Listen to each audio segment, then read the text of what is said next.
علی بھائی ارشد شریف کے قتل کے بارے میں آپ کا پوائنٹ آف ویو نہیں آیا، کیسے آئے میرے بھائی؟ روزانہ ایک نئی کہانی آ رہی ہے، یہ جس نے لکھا ہے وہ ذرا مجھے بتا دے اس کے پاس کون سی دلیل ہے جس کو ہم بیان کریں۔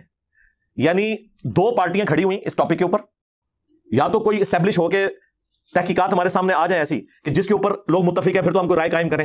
ہم بھی یہی کہتے ہیں کہ جب تک مکمل تحقیق نہ ہو، جب تک کوئی مضبوط دلیل نہ ہو، اس وقت تک کسی کے متعلق قاتل ہونے کا فیصلہ نہیں کرنا چاہیے۔ ایک کلپ میں مرزا نے گفتگو کرتے ہوئے سیدنا عمرو بن عاص رضی اللہ تعالیٰ عنہ پر یہ الزام لگایا کہ انہوں نے مالک اشتر کو زہر دے کر قتل کروایا تھا، اور آخری وقت تک، موت تک وہ سیدنا علی کے ساتھیوں میں شامل رہے۔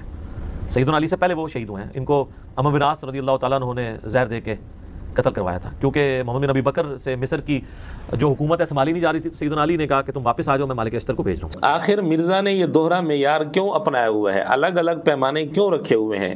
یہ دوہرا معیار نہیں، بالکل صحیح معیار ہے، کیونکہ معاملات کو سچویشن کے مطابق ڈیل کیا جاتا ہے۔ ارشد شریف کا کیس یہ کوئی حالیہ سالوں کا کیس ہے، اس کے اوپر انویسٹیگیشن کا طریقہ کار اور ہوگا، اور جو اتنا پرانا کیس ہے اس کی انویسٹیگیشن کا طریقہ کار بالکل اور ہوگا۔ یہ تو بالکل سمجھ آنے والی بات ہے۔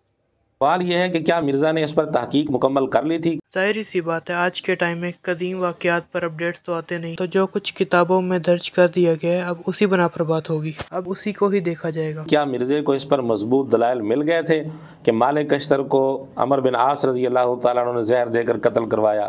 اب مولویوں کا بیچاروں کا انٹلیکچوئل لیول چھوٹا، ٹھیک ہے، یہ بیچاروں کا لیول کوئی نہیں ہے۔ میں پھر اکیلا بیٹھ کے کئی بار سوچتا ہوں کہ میں اکیلا پڑھا لکھا بندہ کہاں جاؤں بھائی، کن جاہلوں سے میرا واسطہ پڑا۔